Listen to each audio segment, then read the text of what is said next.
Greetings and salutations, people of the internet. This is Master RBG. And we're at that awkward stage in Pokemon once again. You know that stage where it's pretty clear that the previous generation, aka the current one, is pretty much over. But no new games for the next generation have yet to actually come out. We know that they're in the works. We have a vague idea of when they're coming out. But we don't really have any viable information about them yet. Now, I suppose I could sit here and speculate on what might eventually come to be, but I don't really have anything to base any assumptions on yet anyway. At least not yet. So instead, we're going to do something a little bit different. First off, I'm going to go ahead and address the rest of this video, for the most part, to Nintendo and Game Freak themselves. Game Freak, Nintendo, you know I like the Pokemon games. We have had a long history together. Really, we have. But the thing is, sometimes you don't exactly do the right thing when it comes to making new Pokemon for a new generation. And you guys have claimed that there are going to be lots of new Pokemon in Generation 8. So bearing that in mind, here are 10 things. 10 things I desperately want you to bear in mind when making new Pokemon for Generation 8. Number 10.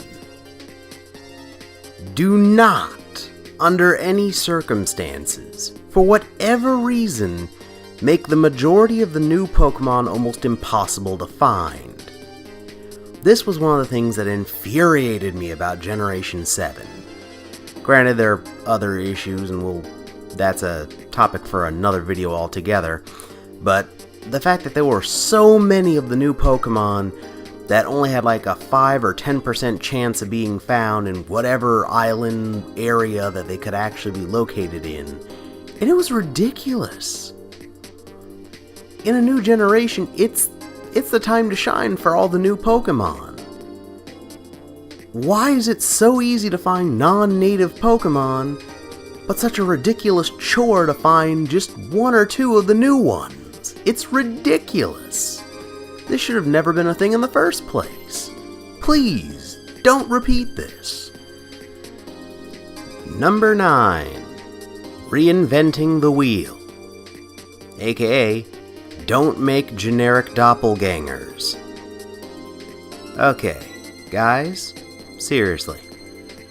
We have enough generic mammals, generic birds, and generic cocoon/butterfly evolving monsters for a lifetime.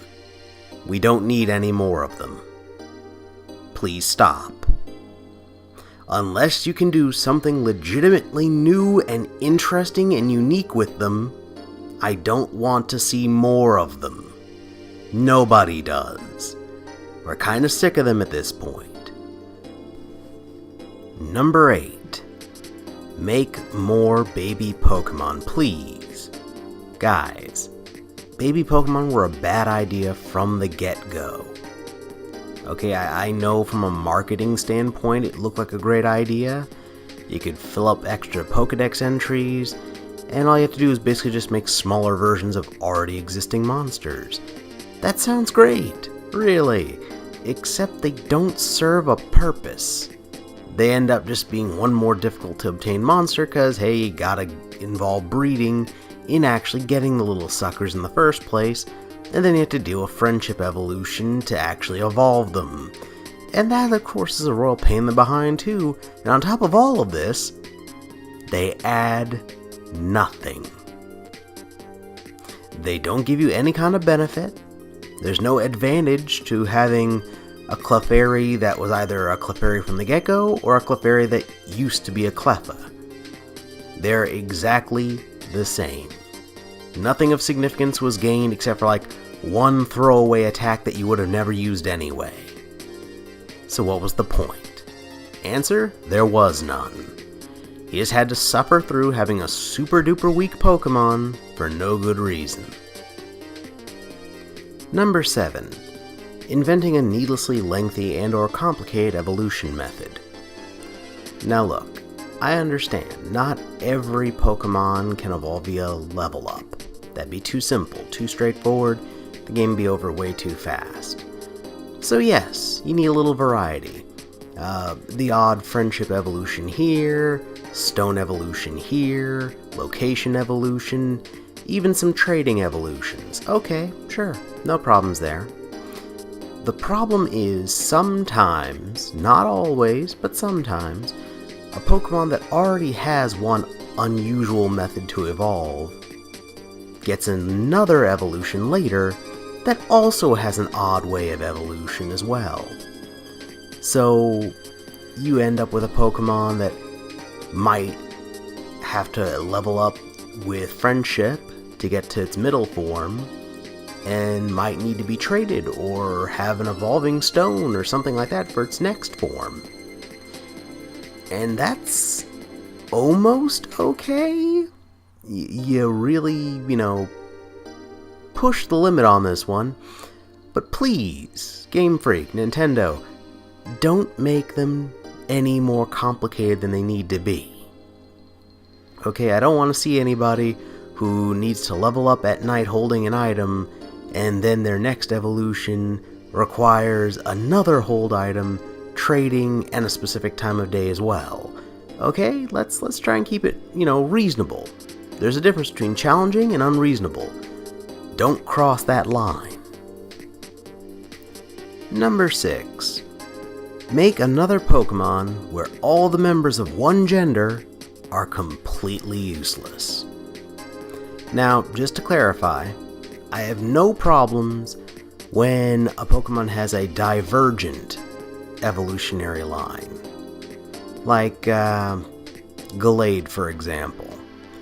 Only male Kirlias can become a Gallade. That's fine, because you know what? Females and males that don't have access to that stone can still become a Gardevoir. And that's fine. There's still something for the other gender to do. However, evolutionary lines like, Vespiquen and Salazzle, for example, the female gets to evolve, but the male gets to do absolutely nothing. If they're lucky, they might get to fill up space in your PC. If not, they'll be set loose as soon as somebody actually finds the female that's actually worth something, and they end up getting tossed out. It's not really fair, and kind of a silly short-sighted choice. Let's try to avoid it in the future, huh? Number 5. Reusing the same super common types or type combinations. Okay, look. I realize that it's super easy to just mark every single bug with wings as bug flying and be done with it. I get it, it's easy. But here's the thing. The same old type combinations get real old real fast. I mean, did you see the reactions people had to Incineroar when they saw what his final evolution looked like? Seriously, people were super pissed just at the possibility that Incineroar could have been firefighting. We'd only had like 3 of those. 3 starters that were firefighting beforehand, and we were sick to death of them. So why would you keep throwing normal flying Pokemon at us? Bug flying, poison grass, or grass poison, it doesn't make that much of a difference. Seriously, some of these type combos are overused. Please, for the love of all that is good and decent, get a little more creative. Come up with something a little different next time. Just so we can stop having to look at the same reused, rehashed combos all the time. Because once you've seen one normal flying type, you've essentially seen them all. Number 4. Make a Pokemon with counterintuitive stats. Okay. I realize there's a good chunk of the fan base here that almost immediately knows who I'm talking about. Yes, Flareon is one of the prime examples of this. A Pokemon built for physical attack. Oh, what a marvelous physical attack stat it has. Only catch? Next to nothing in the way of good physical attacks. At least, not for a very long time. Only until recently was this true. It finally got a couple of good physical fire attacks and just general physical attacks that it could use at all. Before this, tackle, bite, that was basically it for good physical attacks it had access to. And it's not the only one. There are other Pokemon out there that have had similar issues. Please, Game Freak, don't make a Pokemon with like a ludicrously high special attack stat and the only special attack it has access to be like hidden power or something like that. No! Give it the right moves for its build. Come on! It's not that hard. Seriously, guys, come on. Number 3. More Pikachu clones. Okay, you know what I'm talking about. We're talking about Pachirisu, Emolga, Plusle, Minun. There's one in every single generation at least. And you know what they all have in common? They're blatant copycats trying to, get another huge, successful, marketable little critter just like Pikachu in every generation to sell it off to the kids, except none of them have any staying power. They were all extremely forgettable because they didn't offer anything. They were just cheap knockoffs of Pikachu. I don't believe any of them even evolved, so seriously, they never even had a chance to become truly useful later on. At least one of them could have been, oh well, it starts out looking like Pikachu, but it evolves into something very useful and powerful later on. Nope, not at all. They don't get to evolve like Pikachu can. Nope, they just get to stay as a cute generic little electrical rodent, and that's it. Please. Just like my earlier entry about no more doppelgangers, this one specifically, please, no more. The only one that has any staying power is ironically the only one that's not a real Pikachu clone. It's the one that is a self-admitted wannabe Pikachu, which is Mimikyu. But it's not an electric rodent at all. It's a ghost that desperately wants to be like Pikachu. And that's the only one of this group that actually has a chance at actually being remembered after this generation is over. Number 2. Reusing the same animals. Okay, look, everyone has a favorite animal or two of their own. I get that, I do. But the problem is, you repeat yourself way too much, Game Freak. I'm just saying. There is an almost unending supply of animals in the real world to pick from, and yet I can't help but notice how many butterflies there are in the Pokemon series, or how many mice, or foxes, or generic dogs. Seriously, it wouldn't kill you to come up with a few different animals that you haven't used already and put those into Pokemon form instead. I mean, for crying out loud, I even did a list on this not too long ago. In fact, I'll even link it at the end of this video. And last but not least, number 1, make more than a handful of new legendary Pokemon. Okay, look, I have nothing against the concept of legendary Pokemon. Pokemon so powerful and so rare that it's very unlikely to ever run across one. That's fine, you need mythos, you need that for world building. Fine, no problems there. My problem is when there's more than just a few of them in a given generation. Generation 1, including Mew, there were only 5. Generation 2 only added 1 more to that roster. Generation 3 added a fair few more, but alright, it still wasn't completely out of control. Then once you get to Generation 5, they went completely off the rails, and decided to add more than a dozen new ones.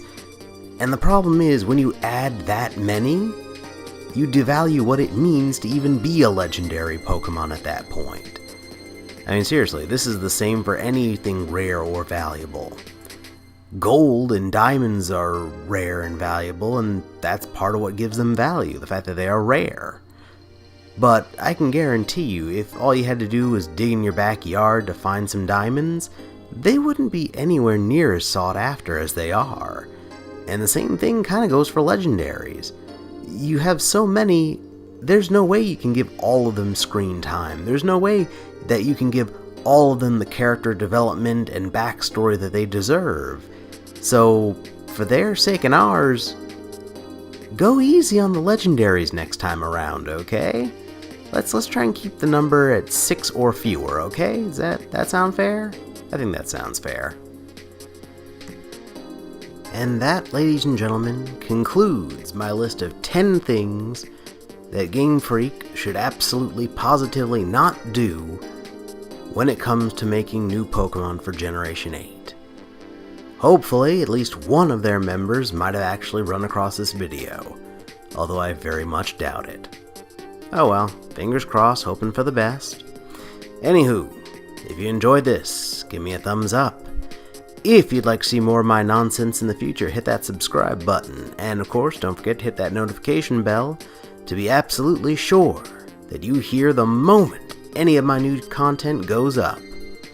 And if you'd like some suggestions for other videos by yours truly, well then how about these? Over here, you can check out my review for Battle Block Theater. It was actually quite entertaining.